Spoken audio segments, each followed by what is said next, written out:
Police commissioner के दफ्तर भी गए, घायलों को देखने अस्पताल भी गए और यहीं पर रुके ही नहीं, आतंकवाद की कमर तोड़ने के लिए मोदी जी की मुहिम लगातार चलती रही। एसआईटी का गठन हुआ, मात्र 19 दिनों के अंदर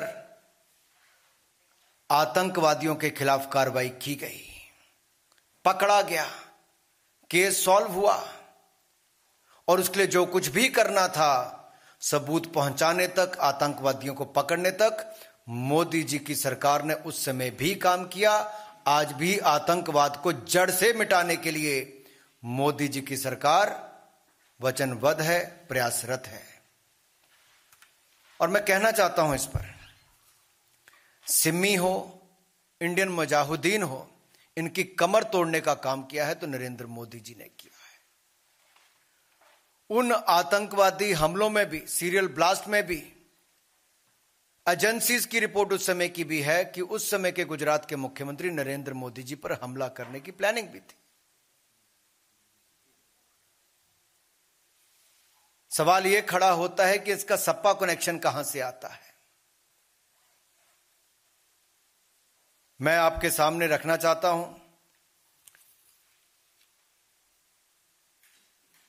कि अहमदाबादी हमले के तार समाजवादी पार्टी से जुड़े हैं और जिन 49 लोगों के खिलाफ यह बात आई है, उनमें से जो एक मास्टरमाइंड की मैं अगर बात करूं, ऐसे हैं मोहम्मद सैफ पुत्र शाबाद अहमद, मिस्टर समाजवादी पार्टी नेता। ये मिस्टर समाजवादी पार्टी नेता कौन है? अखिलेश जी की बोलती इन पर बंद क्यों है? ये जो चित्र मैं आपके सामने मिस्टर समाजवादी पार्टी नेता के रख रहा हूं, ये उस समय के समाजवादी पार्टी के मुख्यमंत्री यानी कि उत्तर प्रदेश के मुख्यमंत्री अखिलेश यादव जी, पीछे आप देख सकते हैं उत्तर प्रदेश सरकार का चिन्ह नजर आ रहा होगा। क्या इस मिस्टर समाजवादी पार्टी नेता को उस समय के मुख्यमंत्री अखिलेश यादव जी ने बिरयानी खाने के लिए बुलाया था? जिनका बेटा मास्टरमाइंड और धमाकों में शामिल होने का नाम आया है। क्या इस पर अखिलेश यादव जी चुप्पी तोड़ेंगे? आजमगढ़ को आतंकवादियों का गढ़ बनाने का काम जिन लोगों ने किया है, क्या उस पर समाजवादी पार्टी अपनी चुप्पी तोड़ेगी? इनको पुलिस पर भरोसा नहीं है, एटीएस पर भरोसा नहीं है, लेकिन आतंकवादियों को संरक्षण देने में पूरी ताकत लगा देते हैं। मैं तो कहूंगा, आतंकियों से करे प्यार, जिन्ना के कसीदे गाए हजार, यूपी पुलिस पर करे वार, समाजवादी हैं तुष्टीकरण के यार। ये तुष्टीकरण की राजनीति के कारण ही गुंडे, माफिया, आतंकियों को बल मिलता रहा समाजवादी पार्टी की सरकार में।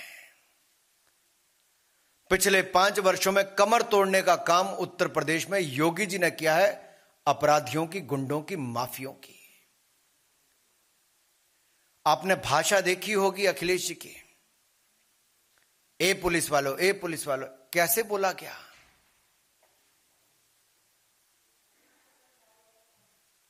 और एटीएस और पुलिस पर प्रश्न चिन्ह खड़े किए और उनकी जांच पर भी प्रश्न चिन्ह खड़ा करते हैं। मैं तो 2 बातें आपके सामने और रखना चाहता हूं कि अखिलेश ने ठाना है आतंकियों को बचाना है। यह कब ठान लिया था? 2012 के उत्तर प्रदेश के चुनाव से पहले समाजवादी पार्टी के मैनिफेस्टो में सीधे सीधे लिखा था, और सीधे जो लिखा था वो क्या लिखा था कि मुस्लिम युवाओं के खिलाफ आतंकवादी जो चार्जेस हैं आतंकवाद के, उसको वापस लेंगे। 2012 में समाजवादी पार्टी के मैनिफेस्टो में कहा गया। और 2013 में सत्ता में आने के बाद अखिलेश जी ने, लेकिन उससे पहले क्या कहा मैं एक बार आपको पढ़ के बता दूं। 2012 के मैनिफेस्टो में समाजवादी पार्टी देश की पहली ऐसी पार्टी थी, कोई पॉलिटिकल पार्टी की, जिसने मैनिफेस्टो में वायदा किया था कि मुस्लिम युवाओं को टेरर चार्ज को छोड़ दिया जाएगा, वापस लेने की बात कही थी। और क्या कहा था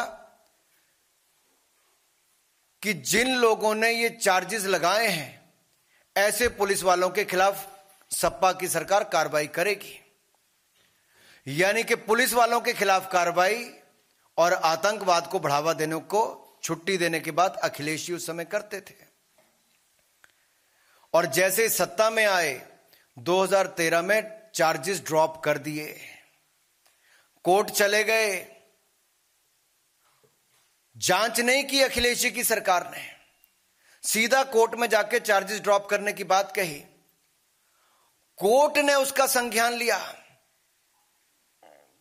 कोर्ट ने संज्ञान लिया और क्या कहा कोर्ट ने कि आज आतंकियों को छोड़ दोगे तो क्या कल उनको पद्म भूषण दोगे। और मैं उनका, आपका जो जज साहब ने कहा, मैं आपको उसको पढ़ के सुना देता हूं। जो बेंच था जस्टिस आर के अग्रवाल जी का और जस्टिस RSR मौर्य जी का, I like to quote, I quote, today you are withdrawing cases against them, tomorrow will you give them Padma Bhushan, I unquote. ये उस समय के डबल बेंच ने कहा, जजेस ने कहा। ये अपने आप में अखिलेश यादव जी पर, समाजवादी पार्टी पर बड़ा प्रश्न चिन्ह खड़ा करता है। ये कौन लोग हैं जिन्होंने लखनऊ में, बनारस में, अयोध्या में, रामपुर में बम धमाके किए, उनके खिलाफ मुस्लिम युवकों के आतंकी जो चार्जेस हैं उनको वापस लेने की बात उस समय अखिलेश यादव जी ने कही और करने का काम भी किया। ये तो भला हो कोर्ट ने उसका संज्ञान लिया। ये यात्रा यही नहीं रुकती। मैं एक और, आज जब चुनाव आए तो अखिलेश जी कहते हैं हम अयोध्या में जमीन लेकर देंगे, बनारस में जमीन लेकर देंगे, 5 घर खरीद के देंगे। मुंह में राम बगल में आतंकी, ये अखिलेश यादव जी की सोच है। तुष्टीकरण की राजनीति का एक और उदाहरण आपके सामने देखने को मिलता है। और ये तो जवानों की शहादत पर सवाल उठाते हैं, ATS और पुलिस पर सवाल उठाते हैं और आतंकियों को घर पर बिरयानी खाने बुलाते हैं, उनके समर्थकों को बुलाते हैं। मैंने फोटो भी आपको दिखाई, क्या हाल है।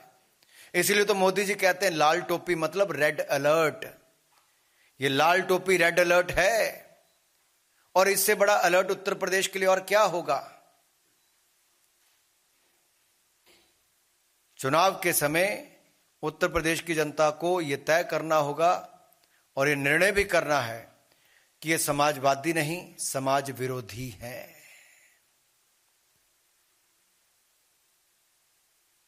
अगर आप अगले भी उदाहरण देखेंगे तो उसमें भी स्पष्ट तौर पर आपको नजर आएगा, केवल अकेले अखिलेश यादव जी नहीं, आजम खान हो, अबू आजम हो, ऐसे इनके बड़े नेता सब, पुलिस वाले शहादत उनके घर पे नहीं गए।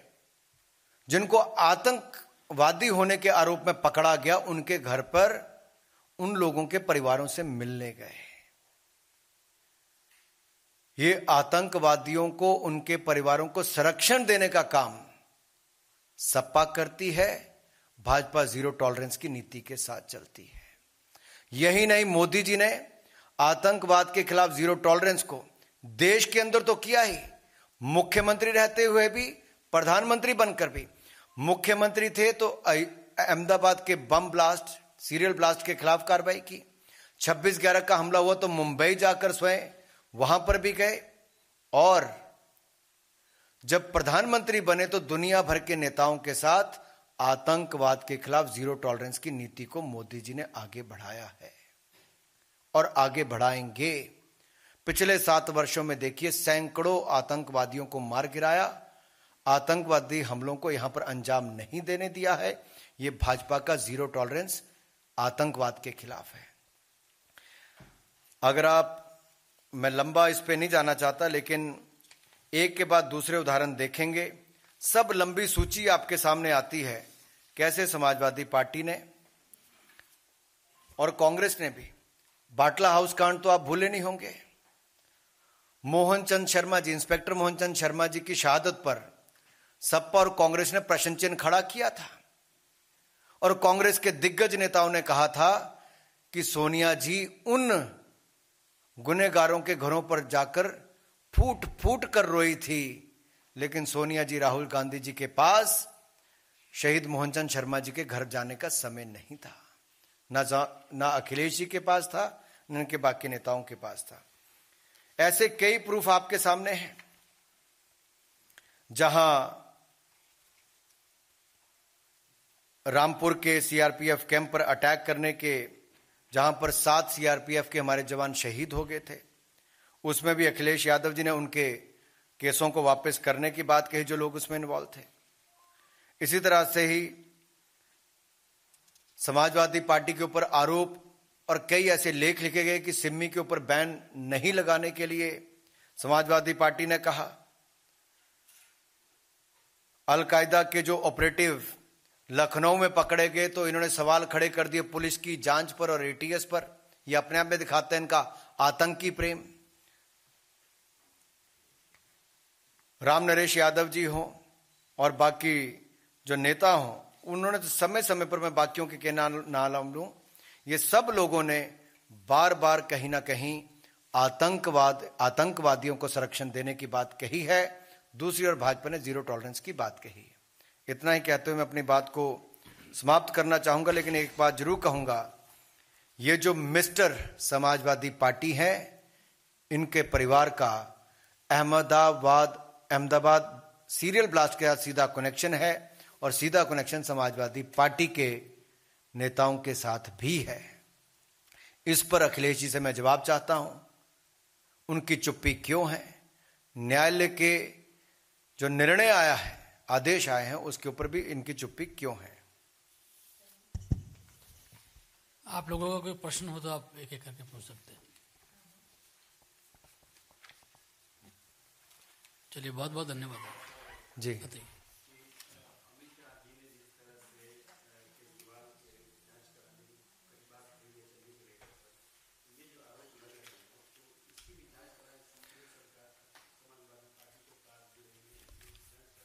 देखिए, शायद तीसरी कड़ी में बोलना भूल गया था, आपने बताया है। सोनिया जी तो रोई ही थी, जाकर उन आतंकवादियों के परिवारों के पास जाकर अखिलेश यादव जी खुले में समर्थन देते फिरते हैं उन परिवारों को और पुलिस पर प्रश्न चिन्ह खड़ा करते हैं। आपने अरविंद केजरीवाल जी की बात कही, इनको भी रात बिताने का टाइम कहीं और नहीं, खालिस्तान के समर्थकों के घरों पर जाकर मिला और ये आरोप उनके ऊपर किसी और ने नहीं, उनके ही अपने फाउंडर मेंबर्स ने एएपी के लगाए। एएपी मतलब अरविंद एंटी पंजाब, उनके खिलाफ लगाया। वहां पर भी जांच करने की बात गृह मंत्री जी ने कही है और यहां तो पूरी जांच अमित शाह जी ने उस समय से लेकर आज जो ये निर्णय आया है, उस समय की सही जांच, और कोर्ट ने भी उसको सच साबित करके फांसी की सजा सुनाने का काम भी किया है। मैं तो यही कहूंगा, वही हवा है, वही सपा है, दंगइयों का हाथ, आतंकियों का साथ।